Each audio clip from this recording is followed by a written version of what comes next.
Hello, everyone. We are back, session number 4. And today, Diana Butler-Bass is kicking things off.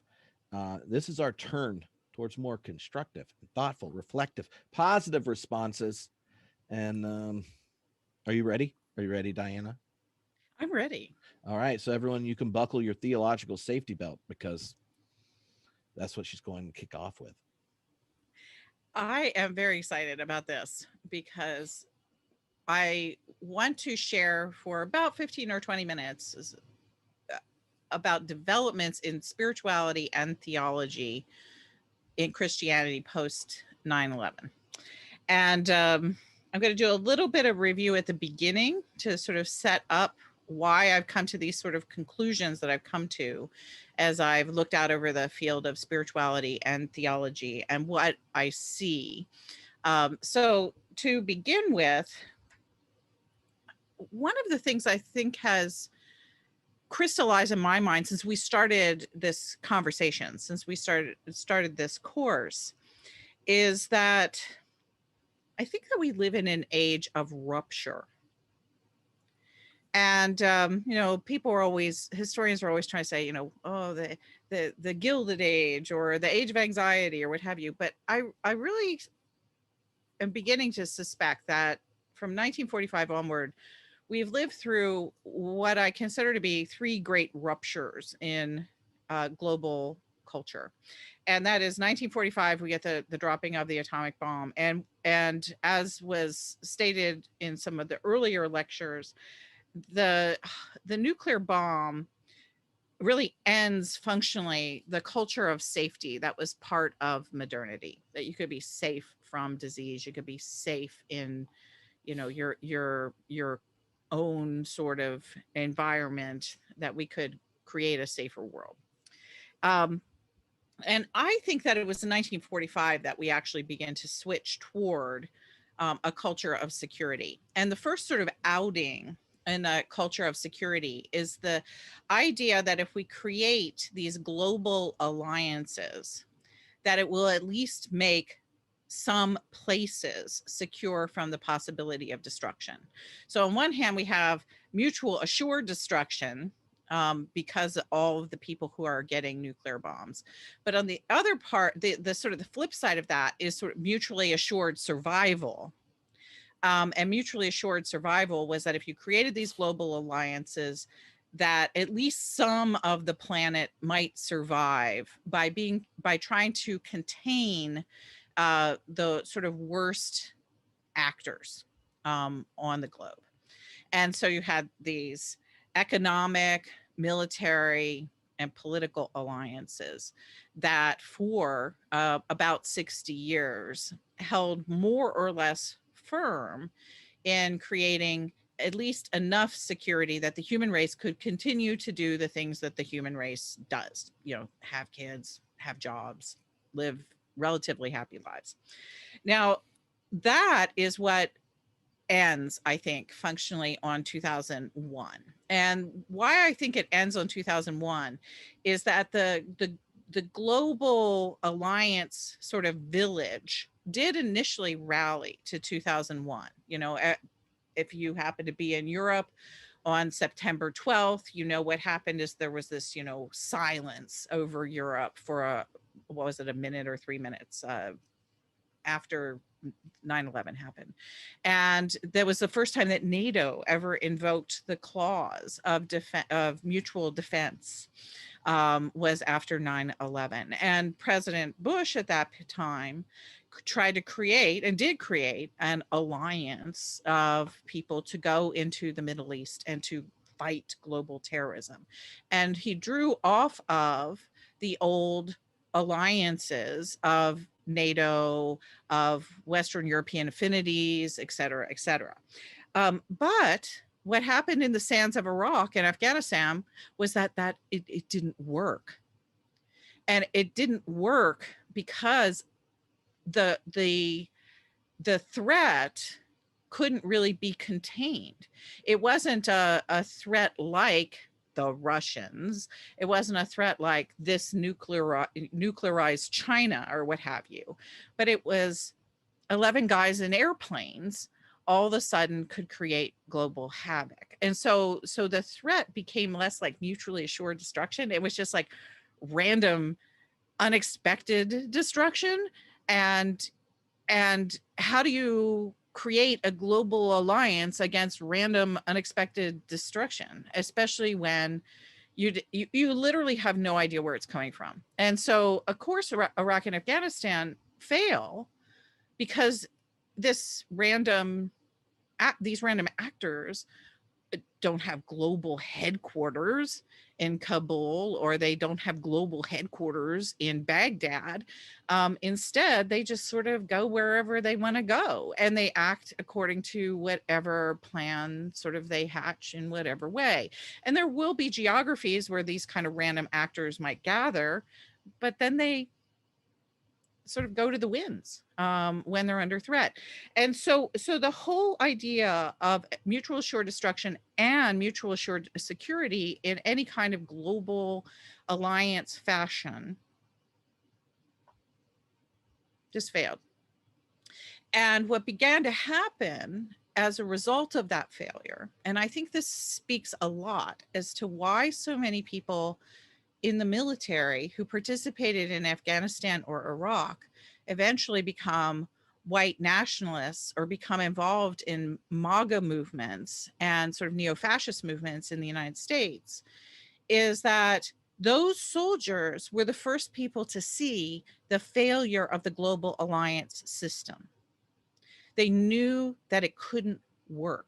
And so it was out there in those cities, in the sands, the deserts of those nations, that I think the sort of first turning towards neo-nationalism began to occur, especially among those who were involved in the military adventurism of the Bush years, and then among those who saw the destruction of the drone culture of security in the Obama administration, which caused so many of us to just lose sleep at night. And so neo-nationalism began to be a sort of a promise of a different kind of security. And that neo-nationalism expressed itself, of course, in a Department of Homeland Security, which was birthed during the Bush administration. So there is a governmental kind of component to that. But it's weird if you think about moving from a nation where NATO was the answer to everything, where all of a sudden the Department of Homeland Security is the sort of savior government department of our capacity to survive. And so you have it sort of institutionally begin to grow within the American government, the idea that we have to guard the homeland. And then you have it within the military with disenchanted soldiers who see the failure of global policies. and the randomness of the actors on the other side of an insecure world. And of course, then people just begin to move in this direction. We have to take care of ourselves first. And so that eventuates, I really am quite sure, in the election of Trump in 2016, which becomes the catalyst, of course, for the events of January 6, 2021. And so those ruptures, 1945, end of the culture of safety, 2001, the end of a culture of global alliance security. And then what Brian said at the very outset of our time together is that 2021 now begs the question: is this the end of the sort of dream, 20-year dream of a sort of a neo-nationalist security state? Or is this really only the beginning of that, which of course means the end of democracies as we've known them in a not good way? And it also means the end of a sort of relatively trustworthy tribe of global alliance partners that are in a mutual security arrangement. Instead, it's every person, every nation, every ethnic group for its own self. And so that is the background to, I think, what is going on theologically and spiritually in certainly in North America. I think this is also true in other Western sort of post-Christendom countries. But I hear these same kinds of concerns coming out of cultures that were never part of Christendom, that were only influenced by Christendom or had to deal with the ends of Christendom. And so I think these are Christian questions. And I also think they're questions that have compatriot kinds of questions in Islam and Judaism. And the three questions that I think arise out of this culture of rupture are these questions. The first question is, where is God? I mean, literally turn on the news, and every time you see a news story and you see 22, the Sandy Hook's shooting for me was the most pronounced, inescapable moment of me having to ask myself the question, where is God? Seeing those tiny little bodies in a country that would absolutely refuses to deal with guns. I mean, it is so insane. And I remember sitting there literally asking myself, where is God in this? And so that question, where is God, it might have popped up for you somewhere else, but that is a significant cultural question across the cultures of rupture that we live in now. The second question is the question, what are we going to do now? It used to be that if you had a problem, whether it was in church or state or where have you, you went to the rule book and pulled down the rule book and said, okay, well, these are the Senate rules, or this is Robert's Rules of Order, or this is the polity guide for the UCC or the Episcopal Church. These are the rubrics. So follow these rules. But once you have a rupture, rules no longer function in the way that they used to, because most rules were written before the rupture. And so rules can't really get us to the place that we want to go. They might, for a time, provide some sort of order or comfort to people who are used to the rules. But the truth of the matter is that if there has been this rupture in the way that the world is structured, eventually the rules completely fail. And the questions that begin emerging: what are we going to do now? How are we going to live? How do, what kinds of practices do we engage in to further compassion? And even the question of security. I mean, this is a question that is always around me where I live in Washington, D.C. People literally do not know how to keep the world secure. Shh, don't tell anybody, but that's actually a real conversation. And then finally, the question theologically that I think is the third really strong question is the question not of what do we believe given the rupture, but how can we believe anything? And I think that this is related to the erosion of our capacity to trust any institutions. And it makes sense if you put it into this kind of three rupture scenario that I've drawn out. Is like, you don't know who to trust, and if you were a soldier in Iraq and you were given orders to do something that you knew was just, not going to work, because of on the ground realities, and yet there you are, carrying out these orders, and you see the failure of a policy right in its face. How can you really believe in the chain of authority, or in what you've been taught to believe about the wisdom of the people who are above you in the system? So even people who are trained in very deep ways to uh, believe in certain kinds of structures of the universe and that certain kind of rules will work, um, they have lost trust in those systems and those institutions. And so that's, I think, the larger kind of cultural background to where we are spiritually and theologically. And when I talk about these things, please know at the outset, I am not talking about where everybody is spiritually and theologically. I'm talking about what I think are the most interesting developments, um, living beyond 2001 and now in 2021, that are hopeful and that might lead us to a remarkable new place. And this is actually fairly easy to go through because I think that this audience will be well acquainted with all of this that I'm going to say. So, first of all, in spirituality, what I think is very interesting about spirituality is that we used to think of it as kind of undefinable and kind of quirky, and that you know it when you saw it. Is that there really was no real kind of definitional kind of oomph to spirituality.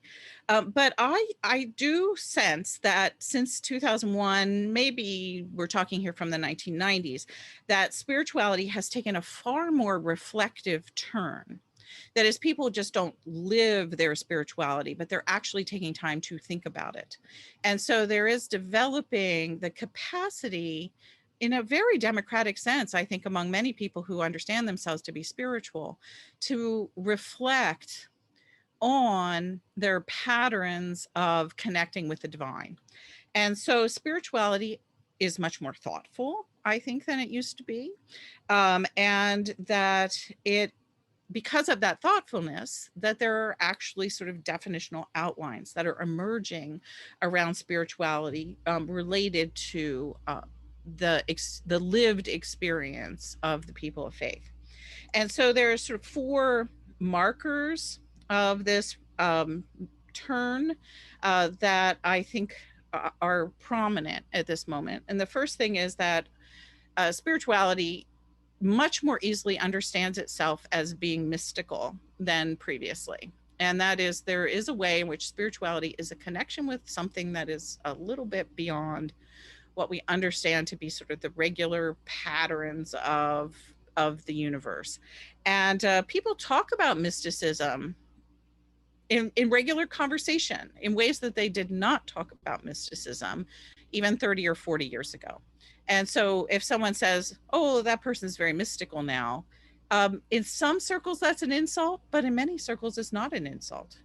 It's actually kind of a compliment. It means that person sees beyond where you would normally see things, that they are insightful. It's a way of talking about insight.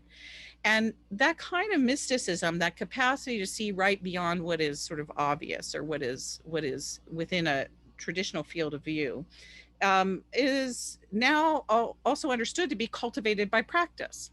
And so one can cultivate that by meditation. One can cultivate it by certain kinds of skills in reading.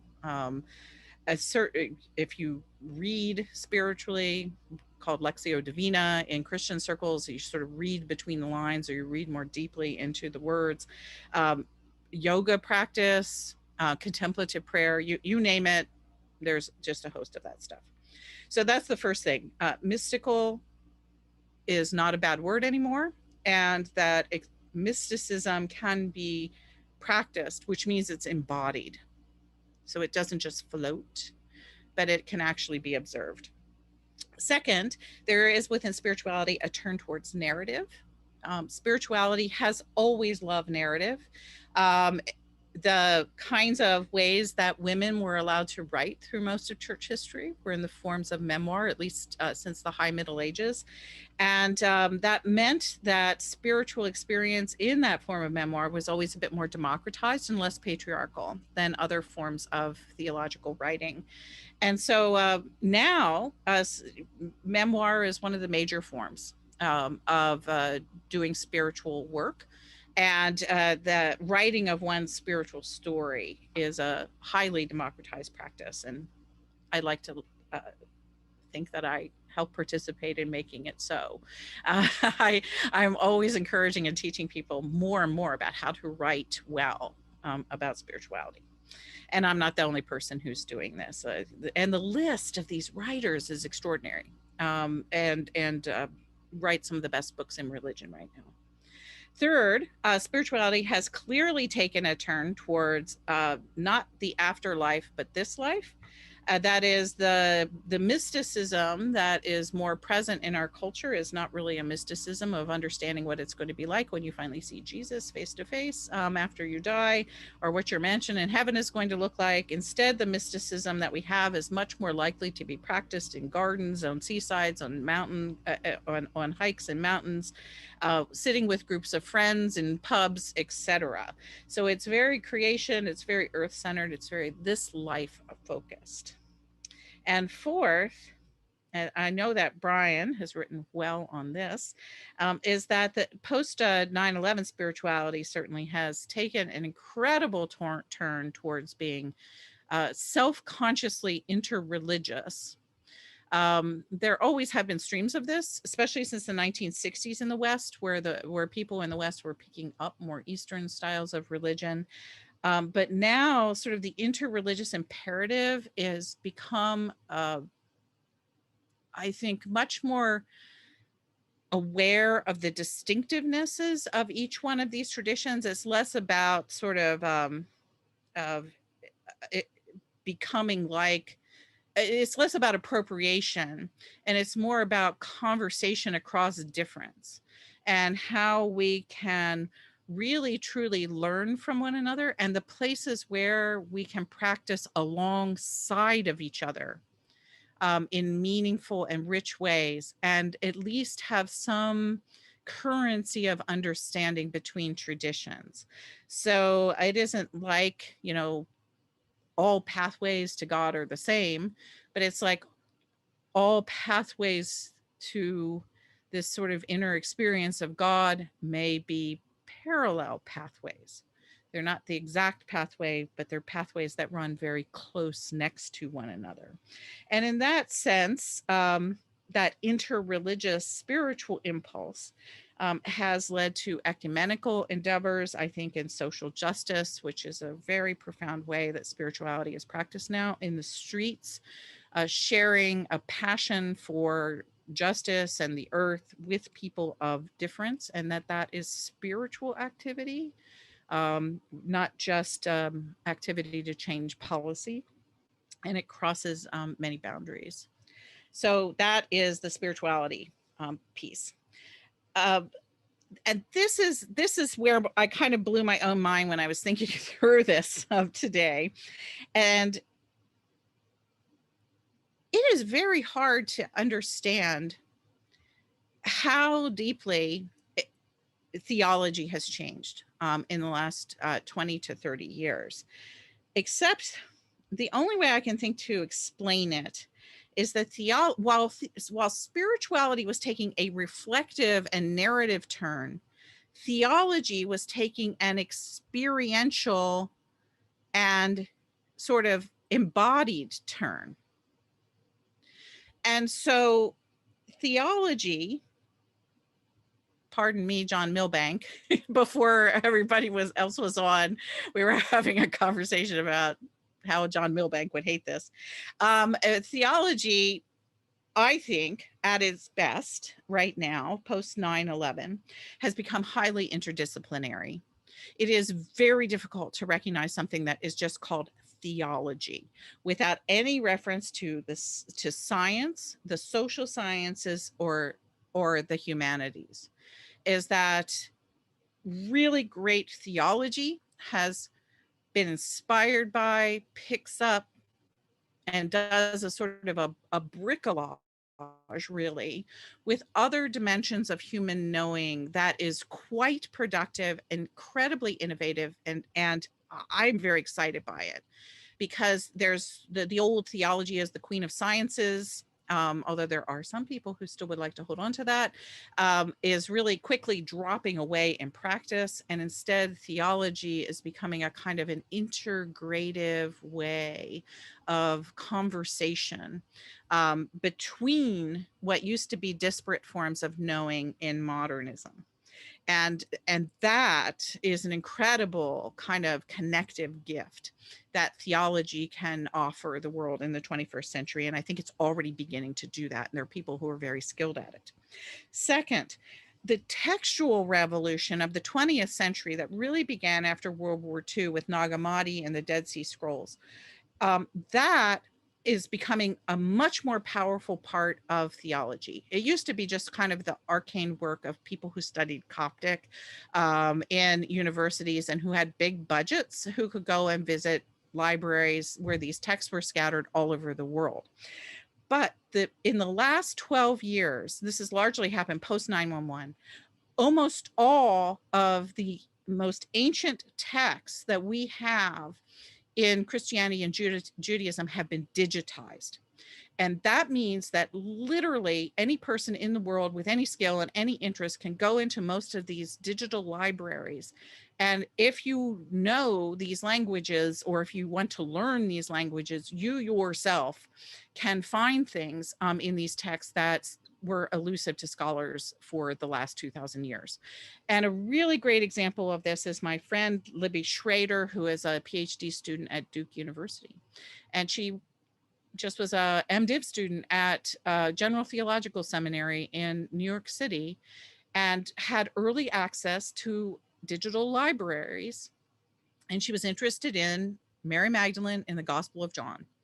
And she was able, because of the digital capacity of textual criticism now, to put the most ancient texts of the particular verses she was interested in side by side, and see comparisons that scholars could never see before, because one of the texts is in Egypt and one of the texts is in Israel and one of the texts is in France. And so she could sit in her office in New York City and look at these texts, and lo and behold, when she looked at them, she realized that John chapters 11 and 12 are textually unstable. And that had not really hit anyone quite as strongly as it occurred to Libby in the last 5 years. And she has begun what is the process of doing absolutely revolutionary research into into textual work around those chapters, which is beginning to lead towards some really interesting theological questions about patriarchy, about leadership in the early church. I mean, it's just incredible work. But that is just one example of the digital textual revolution we have just walked into, is going to be with us for some time. And it is changing the ways that it's actually changing the Bible. And that's some of Libby's work is under consideration right now for the Translation Commission of the New Testament. It's located in Germany. They're actually considering changing the New Testament on the basis of the discoveries that she's made. And if that's not going to have a huge revolutionary impact, I don't know what will. So we've got interdisciplinary work. We have this deep textual work that is now available to us on a level that has never been true before. We, of course, have, and this is number 3, diverse and global theological work in Christianity that was never possible. And at the same time, this is my favorite part, Brian, I think you'll love this. where the neo-nationalism has been emerging as a sort of political voice of the quest for security, Christianity is becoming less concerned with nationalistic interpretations of Christianity and less concerned with Christendom interpretations of Christianity. And so there has been, since 9/11, a much wider range of voices around theological table. And again, sorry, John Milbank, but indigenous, feminist, liberation, persons of color, people from every sort of corner of Christendom or post-Christendom, are now involved in a gigantic enterprise to make Christian theologies that are both responsive to local cultures, but at the very same time, global in orientation. And that is, again, something that was absolutely impossible really before the turn of the 21st century. And then there's the final piece in the theology quadrant. It used to be up through, I'd say, the middle part of the 20th century, that tradition had two options associated with it. And that is, you could accept it or you could reject it.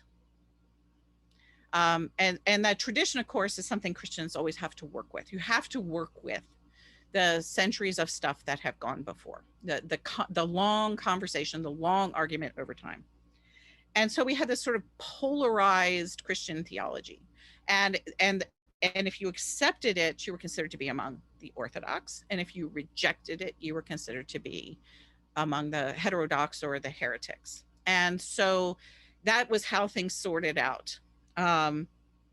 I would contend that since I believe that this started in the 1960s or 70s, maybe as early as the end of World War II, but it certainly has gained steam in the 20th century, is that we have a different set of options now. It's not accept, reject, orthodox or heterodox, but instead there is a real body of genuine communities of people who understand that tradition is something to be renewed, reinterpreted, or reconfigured, that it is valuable, but that it is also worthy of critical examination and interrogation. And in that, you can make judgments about the nature of tradition and how it has functioned in the community over time, and adjudicate whether it has led to a deeper sense of love, justice, the vision of the presence of God, the beatific vision, unity with human race, all those kinds of things. You can make that adjudication, or you can say, well, this has led away from those things. And so then that means tradition can be modified. And so tradition becomes less of a sort of line in the sand, and it becomes more of a sort of a clay to work with. So those are my 4 very exciting points under spirituality and theology, and they are bound together by the fact that spirituality and theology are no longer separate categories. I reject entirely, and I think many other people are as well, that spirituality exists somehow isolated from theology, and the theology can somehow be isolated from spirituality. I believe that these are 2 parts of human experience. These are 2 parts of Christian experience, and that they exist in mutual interrogation of one another. And that is the lived experience of the people of God on the ground, in practices, embodied through narrative, connected to one another and connected to creation. All of that stuff is part of the act of criticizing and shaping theology, and that theology in turn is part of the guideposts for spiritual experience of the people of God. And that these two aspects of experience are in increasing conversation to create, I think, a sort of a new richness in the life of Christian community. And that richness, the vision that all that richness is holding out is we have the genuine possibility now of doing something that the early church turned its back on 1800 years ago. And that is the first vision of Christianity was not a vision of Christianity. It was the development of a variety of Christianities that emerged across the Roman Empire in distinctive languages, in distinctive parts of under Roman imperial cultures. And that diversity of early Christianity was considered to be its failure in the 4th century, and it was consolidated. And so by the 4th century, Christians gave up on the idea of diversity being good and gave up on the idea of any kind of genuinely pluralistic Christianities living together with somehow, in some mysterious way, a universal vision of love, justice, and God. And that is what I think we are being called back to again.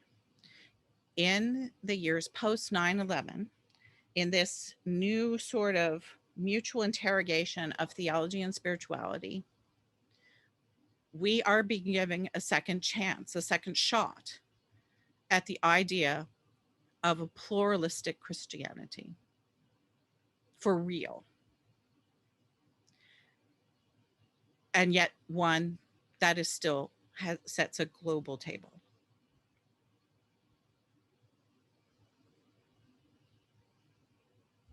And I can't wait to hear you guys respond to that. Oh my goodness. Oh my. So, oh, I want to say one thing, and then Brian, think about how we should structure this, because it was like she gave us an outline to 3 books that we want her to write and read.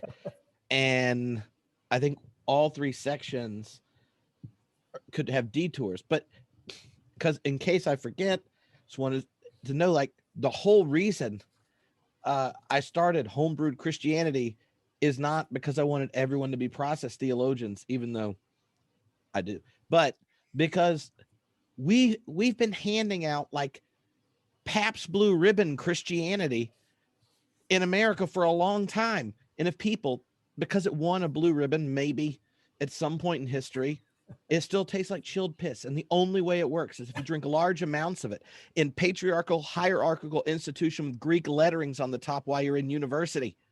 It's a fraternity, Jew, right? Like, and if you just taste that and go, this is tasteless and useless and gross, I hate beer.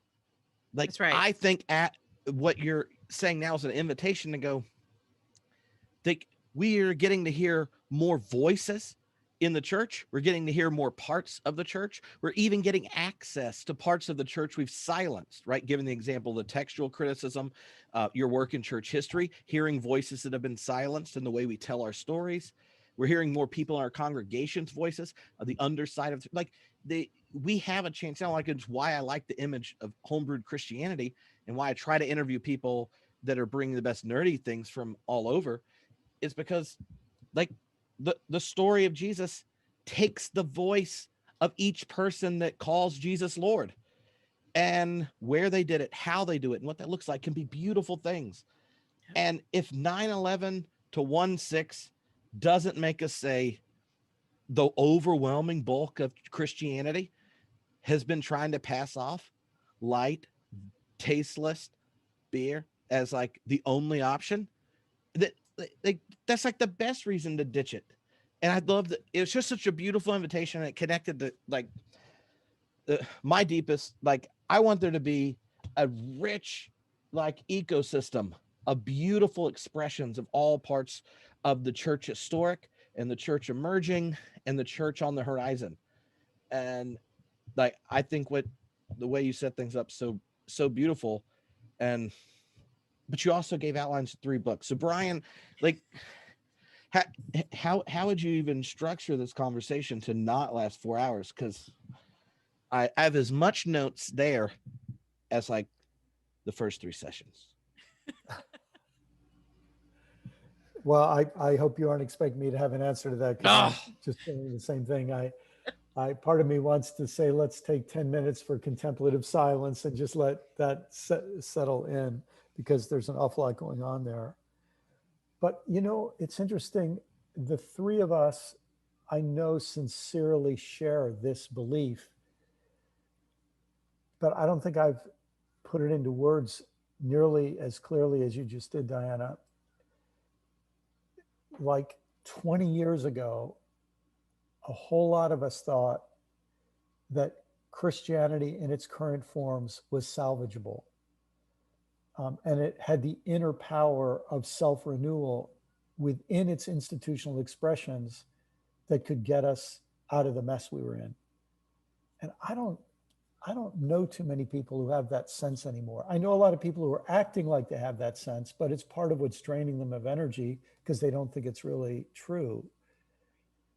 And it seems to me there's this sort of click that can happen in people's consciousness or their permission giving for their own thinking to say, because of the disruption, and I love that, a culture of rupture. Forget about the rapture. Now we got to deal with the rupture.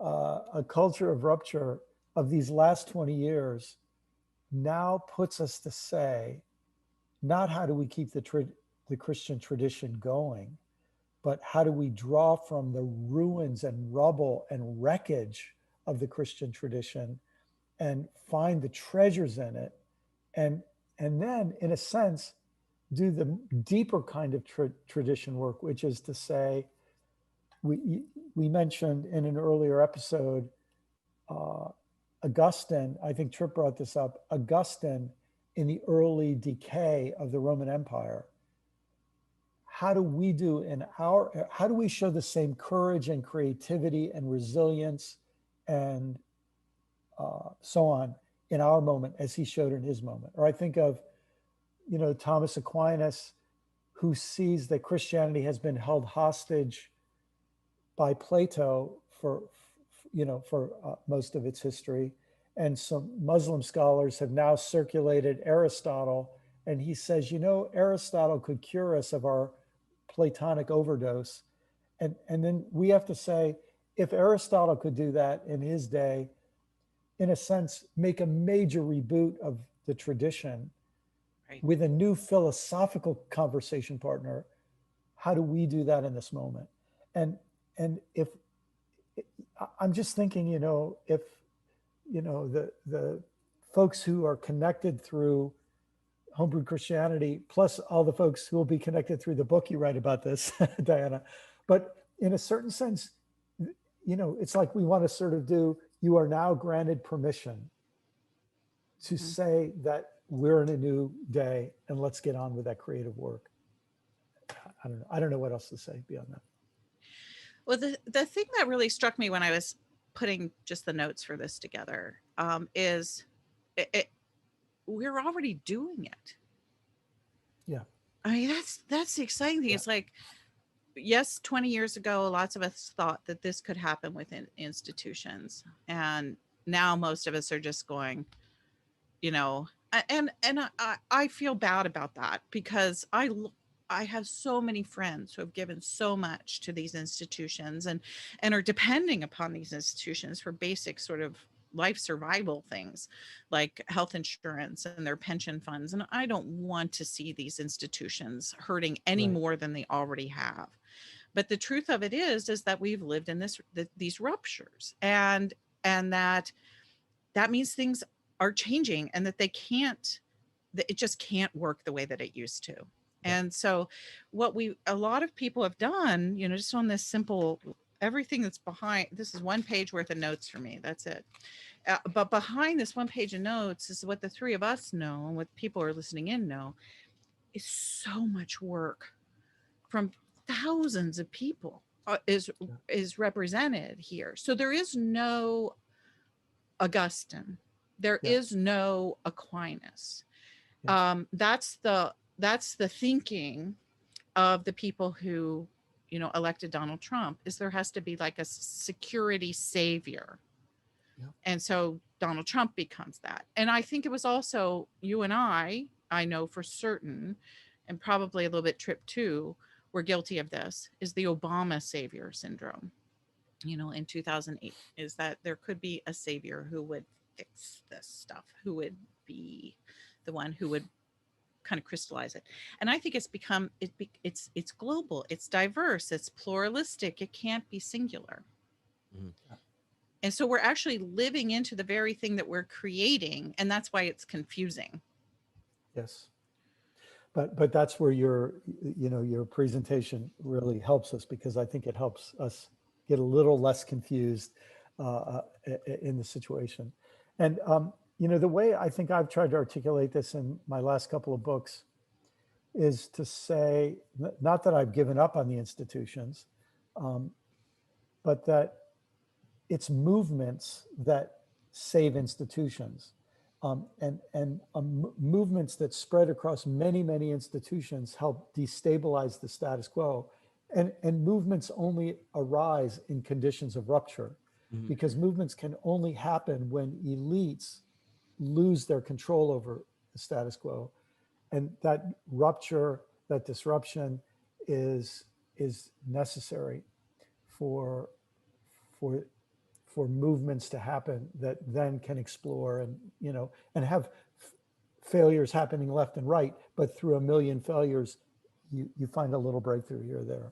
And that goes back to this huge change over these last 20 years. Obviously, for decades, feminist theology has been at work. For decades, Black theology has been at work. For many, many decades, queer and mestizo and Latinx and liberation, and many, many different kinds, post-colonial theologies have been arising. But it's almost that these last 20 years, and this, Diana, I think is this, we don't have to say this with a judgmental tone of voice, but it's the failures of the institutions that have opened up this space for these many, many voices to be heard. And it's not just like I know a lot of the heads of communion, as do you, and I like them and I applaud them and I think they're heroic. But to ask them to solve the problem is just unrealistic. We're dealing with something so much bigger. A quick anecdote in this regard, just to help us feel this it's not somebody's fault. I don't want to violate confidence here, but a head of state a few years ago read my book, Everything Must Change. And one of his top advisors was a committed Christian who contacted me and said, this head of state bought copies of Everything Must Change and gave it to his entire senior, governmental staff. And then he said to me, and he asked me to contact you with this message. He said, don't think that governments can solve these problems. He said, what we're witnessing right now is a failure of the very concept of national government to not to solve the problems, to even address the problems. And we see it going on in the United States right now and in many other countries. If climate change is one of our greatest threats of our species in 200,000 years, what percentage of our efforts are focused on it? We have 139 Congress people, 109 senators, I think, and 109 congressmen, representatives, and 30 senators who deny climate change exists. So the biggest problem we face, we're seeing the failure of the nation state to address reality, right? And so this is happening all over at every level. And it can be terrifying, but it also can be this sense that anything is possible. And and talk about death and resurrection, and talk about, behold, I am doing a new thing. I mean, for people of spirit, this is this is a moment to stand up and say, this is what we were made for such a time as this. And what you just said is so fascinating, because it's the failure of the nation state is part of the rupture. Mhm. And yet the response to that in some quarters has been the growth of neo-nationalism. Yes. And what is interesting about this kind of neo-nationalism is it's not really a kind of a nationalism that looks to a government to fix things, but it's a neo-national ethno Yeah. nation state. It's really a kind of a renewal of tribal identity. Well, it's neo-Nazism. Yeah, it By really moving away. is.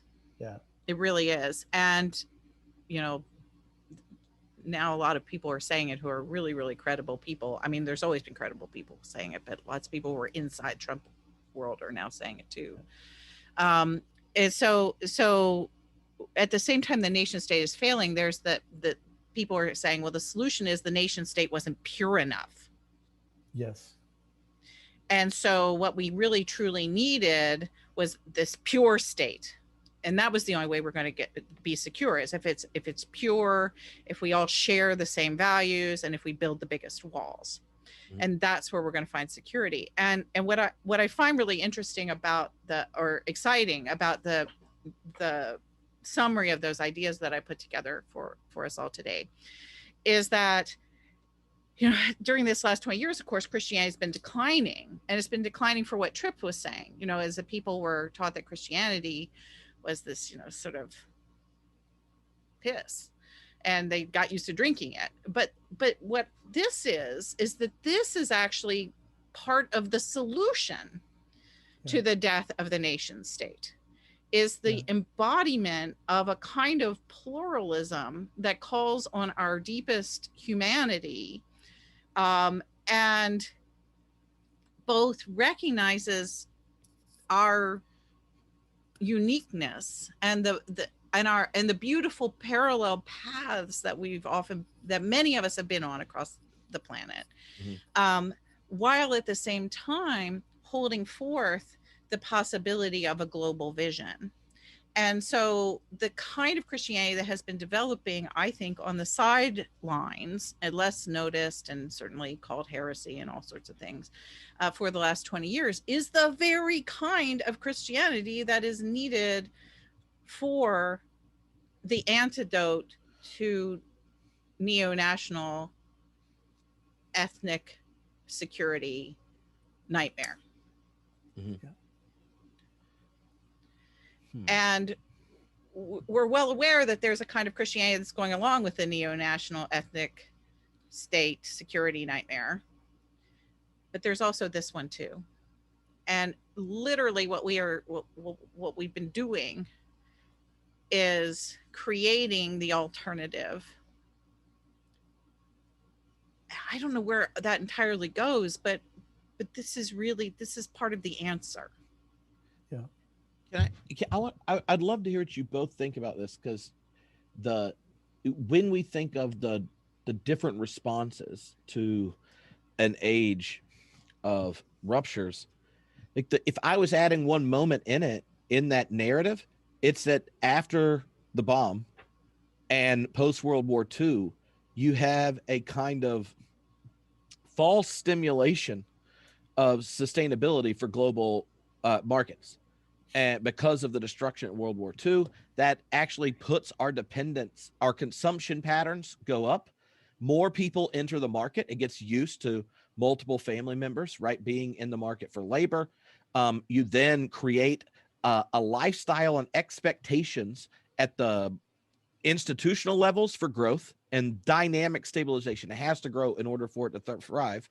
Each generation thinks their kids have to do better than them. They tell themselves a story that they have to do so, right? And while we're experiencing this growth and new movement in the West, we're expanding the markets across the world, pillaging poor and the planet, And then you get to that break, the other big rupture that Reagan represents in the States and Thatcher in the UK, and you see it in different times in the rest of Europe, where you get to a moment where the addiction to growth and its necessity for thriving based on the story we're telling ourselves doesn't work, and we move to austerity, which continues to shift wealth from the least of these towards like now we have 4 people with more wealth than the bottom half of our country, which is worse than it was at any other point in our history, including when we didn't count everyone,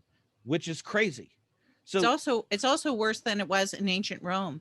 I know The 4 that's richest wild. people in the world have more wealth than Caesar did vis-a-vis the peasants who lived in the Bible when Jesus was walking around on the earth.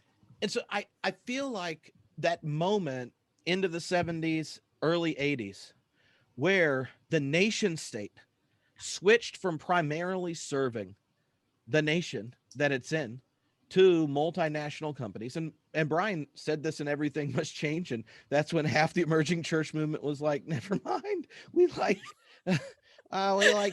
serving the nation state, and that's uncomfortable. But like that truth, I think, is becoming more and more apparent, right? And when there's a growing number of people who cannot say the American dream with a straight face, then you end up with more people that need a story to sit in.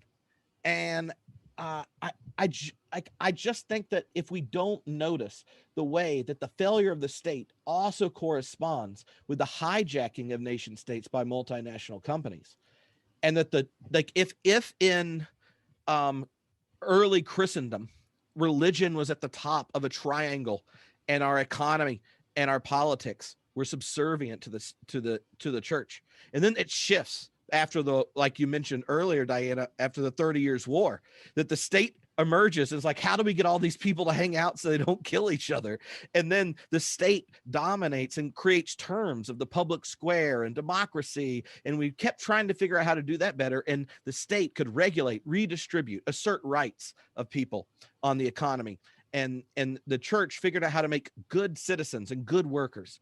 Well, in the middle of those ruptures, the market became dependent on a kind of growth that healthy nation states can't thrive, and our planet can't serve. And so now the market's up here, and it's buying off politicians, and it's getting members of DC Talk to lay hands on Donald Trump at a prayer service.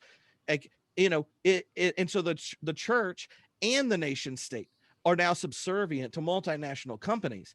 And like, when economism becomes the real global religion, then we need people to be heretics. We need genuine heretics and communities that inspire heretics. And there's no reason we need a retreat to versions of Christianity that thrived when we told our neighbor and the market and all these people what to do, right? Like, we don't need to reassert a type of hierarchy. What we need are communities who are able to locate and situate themselves on behalf of the vision of Jesus' kingdom, right? The one he was making present and inviting us into. Like, that's a vision for life of the church, and the kingdom of God will never cooperate with economism because we know what it's doing to us. And I feel like that's an essential part of the rupture. And I don't know how, I feel like 9/11 triggered the anxiety up. But from the time the growing number of people couldn't say yes with a straight face that their kids' life will be better than theirs, like, we've crossed a crossing point. And so much of mainline Protestantism and then evangelicalism meant helping raise kids so they could do that. What does it mean for us to be communities where we raise people that are heretics to that story and wonderful neighbors? I get going, and then listen, Trip, no, that's a good one to get going on. I don't think we're going to be able to do justice to Diana's whole presentation here, but I think all we're going to be able to do is just have points of saying amen and then having points of departure to say, we also need to talk about this. And I think what you're bringing up about the economy and the centralization of wealth and power, in a sense, we've gone beyond nationalism. It wasn't nationalism was subsumed in superpowers. And, you know, one way to see what happened in 1990 was the end of the Soviet empire, not as just the end of the Soviet Union, but the first of the global superpowers to fall apart. And in a sense, to watch the World Trade Center and the Pentagon in smoke is a way of saying, you're next, America, from that sort of dominant power. And now, in a sense, maybe many of us are waking up and saying, you know what, really there's a global oligarchy. And this global oligarchy, in a sense, gets manifested by Donald Trump, who's not probably really even in the third or fifth tier of it, but likes to pretend that he is. And he's stupid enough to be a useful idiot for the real oligarchs. And if you stand up and say, that's the kind of world that we live in. If anybody has the courage to say, we live in a world of a global oligarchy, and it's not just that money is concentrated, but when you have that much money, think of how much power you have and think of how democracy becomes your toy to spend your money on. And then you think, we live in an ecologically unsustainable, Thelma and Louise ride over a cliff. And we can't get governments to face that. And the oligarchs don't even seem to realize it yet. Although when they start building rocket ships to get their family to Mars, and we'll sort of know they're taking it seriously.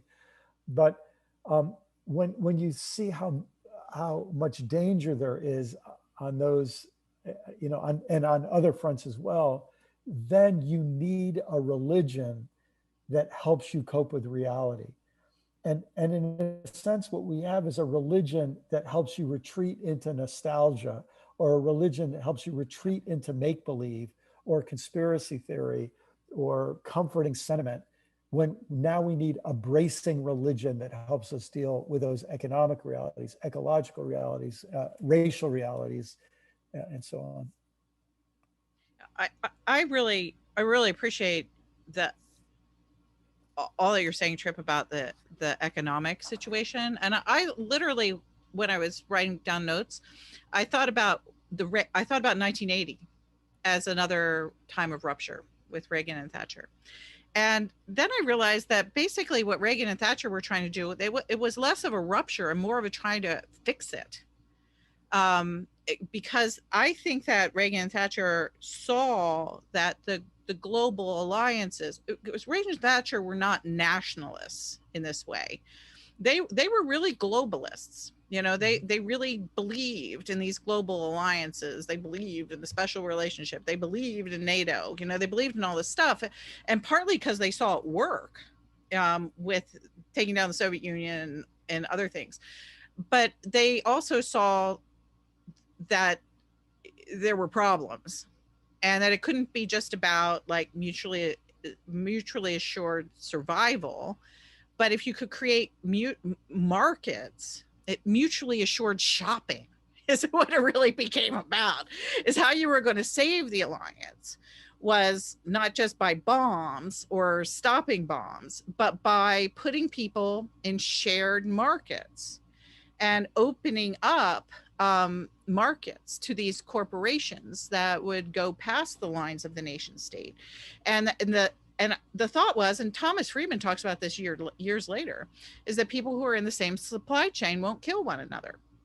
And that's the ultimate sort of security of neoliberalism, is the people who shop together won't shoot one another. And so the global corporations, that's really how they gained all that power, is because that's where we put our security, in the movement of money and goods across the world, and that we could stay in alliances as long as we wore Gap jeans or what have you. And so that's a really important part of it. And I think that Reagan and Thatcher were a little less of a rupture and more of a course correction of the post-war global vision. And then of course that it was a course correction that had no capacity of succeeding, and it just made things worse. And so that would put 9/11, to kind of take us back to where our focus has been for this, what about these 20 years to 9/11,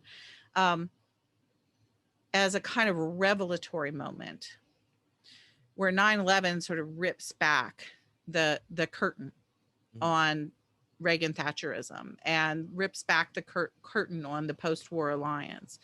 And I remember talking about that in the church where I was working at the time. I said, is there any accident that these the World Trade terrorists Center, right, attack the World Trade Center? I said I don't think that's an accidental target. It's purposeful strategy to make a philosophical and theological point on the part of those 11 guys, and or 19 guys, but I always forget how many people were in the planes. And so yeah, but boy, when I suggested that, it was like, that was not a welcome suggestion. Let's just say it, in the church where I was working. And it wasn't a welcome suggestion in churches then.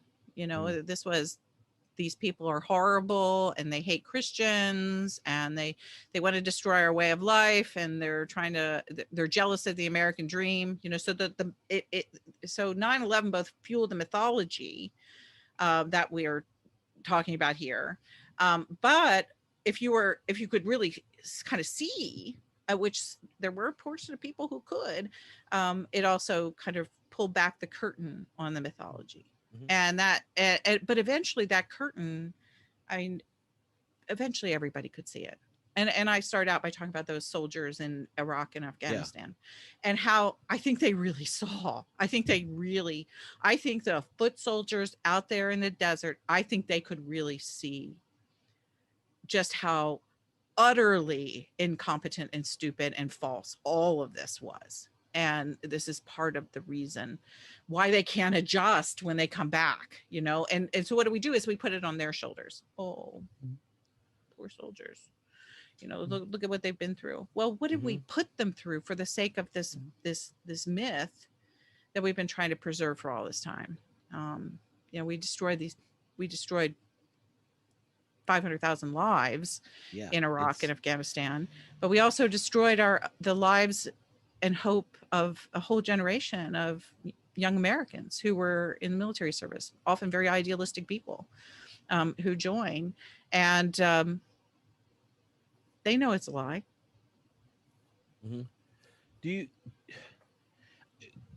We haven't said anything about your 3 questions bit, and when you were saying it, something popped in my head, is that how you asked that question the Sunday after 9/11 is not how you ask them now. Like your first question, where is God? I remember I was youth minister. Like the where is God question was about like the goodness of God. Where's God? Like, and it was about God's essence. And now when we ask the question, where is God? It's about the existence of God. That shift of the where is God question now is just, is God? Right. And that's, I think, a cultural situation of this 20 years of all the different things that have happened. The question, what do we do now? Right after 9/11, you saw that first Sunday, couple Sundays back, the church is packed, right? Like, and what are they wanting? The minister to speak with authority. But now when you ask them, what do we do now? We don't have an answer to where the authority is. The minister's like, I don't know. What do you want me to do? Ask my denomination that's been fighting about gay people for 16 years. And like, I mean, what we've lacked the moral authority. And now we don't even know how to think theologically to answer the question. And then you like, how can we believe anything? That used to be like, that question has so changed because, and like you said, it became a question about trust. So before it was like a belief, like what can we assent to? Like maybe we have to rework them and we have to modify it. And now the question is there another community that I could even trust to bring my full self to? And those 3 questions are so perfect, right? They were the questions everyone asked after 9/11, but over time, in this rupture after rupture, these events that expose the brokenness of so many of our institutions, they kind of get repeated, and eventually they take new form in ways that, like, initially after 9/11, that golden, in scare quotes, period before kind of haunted us in asking that question. Now there's like very little residual memory. So when those questions get asked, when I taught confirmation the last time, they were nothing like when those questions came up the few years after 9/11. Right. Wow, that's a great observation. Well, you were the one that named the questions. I was just like, those questions are from Christianity After Religion. I know, but and Those they are have the shifted so central- much. They really have. I'm working on. I've been reading a bunch of essays of Tolkien's, hoping that when the new show comes out on Amazon, I can talk a Tolkien scholar into doing a reaction podcast, just so I can have a podcast about Tolkien. That because I've read everything basically over lockdown with Elgin, and he has this essay complaining about Beowulf scholars, and or it was a lecture, and it reminds it, like, reading it and then hearing you talk are similar. Like, he gets up at this Beowulf convention, he goes, imagine this tower, and Beowulf, the text of Beowulf is this tower. All of you have spent your whole careers figuring out where one little rock that made up this tower came from and its history. And we've sat around critiquing this inheritance we get of Beowulf. And a lot of you probably uncomfortable that monsters are in this story. Like, and he's going through like what you do when you get critical. And he's not willing to dismiss it, but he goes through and it's like picking little fights with Beowulf scholars. And he goes, but here's the reason we tell the story, that when you get to the top of the tower, you look out and you see the world from a different place at a different height than you were before. And what I was feeling when you gave your talk was, you're like, we've all been in the trenches, right, for the last 20 years. And we've been wrestling with this part of the tradition and hearing these new voices and trying to figure it out. And we've been doing really, really, really important work. But like at this moment, we can't just do that critical, textual, little work. We need to tell people that there is a vision at the top of this whole thing that might give us a glimpse of a different world. And when you see it, then you know where the love for all the criticism came from. And I think for those of us that have been doing this critical work and investing in it so long, we don't always celebrate when people tell the story from the top of it. And he's just like, can't you just enjoy reading Beowulf again and invite people into it? And so both of you in different ways, your newest book, Diana, it's like, can't you just love that Jesus is awesome? Right? Like, it's a beautiful, like, there's a bunch of versions. But anyway, like you're like the emergent Tolkien.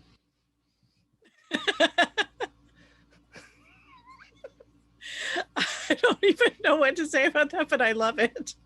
I'm gonna get you a pipe. You can just carry around. Well, I do think there is something to be said for the fact that the three of us have also done a lot of this work from edges. I got fired. I got kicked out of evangelicalism before anybody knew I was in it. So, and then I just never really liked being in the academy. I could never give my heart back to it. And so then I had to do my work from this other sort of position in the culture. And, and Brian was a pastor and he didn't ever get a PhD. He just learned all this stuff on his own. And it's just so beautiful how deeply and intelligently he knows it all. And then, moves to Florida and lives on an island for goodness sakes, that's sinking into the Gulf of Mexico.